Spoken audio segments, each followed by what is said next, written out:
Now, obviously, this is a wonderful cause for everyone to come together to obviously celebrate the young minds of the future.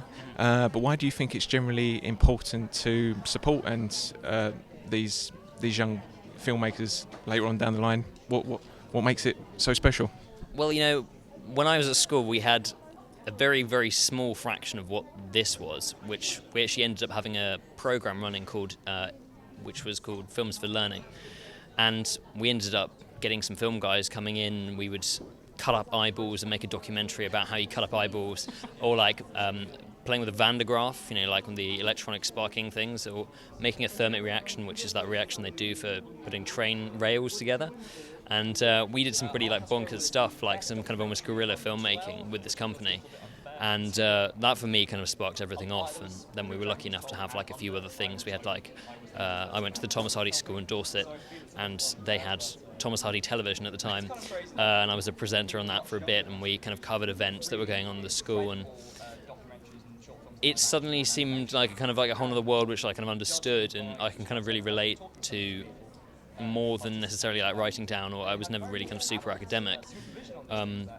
So the exposure and the hands-on, that kind of thing, having an amazing film club, even somewhere as far as the middle of deepest, darkest Cornwall, and to be able to have a film club there, these initiatives are so important.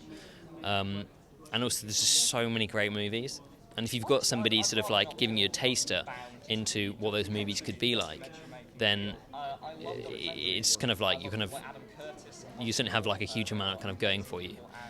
You've got a kind of a huge step ahead of people who don't. As an actor, obviously, you've already been able to go on your own journey to where you are now, and obviously you've experienced your own things in life. But what advice would you give to young actors, filmmakers, or anyone looking to generally get into this industry? How long have you got? It's it's a very up and down business with kind of possibilities and excitement and disappointment and more disappointment.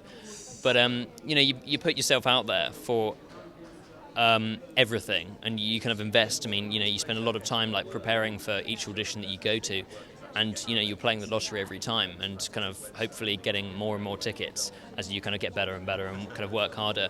But I'd say my advice would be to see as much as you can, and people always say that, but you really should see as much as you can, because then you define the work you'd like to do as well. Because one lesson I've learned most humbly as an actor is that I've learned the kind of work I'd like to do and the kind of work that isn't right for me.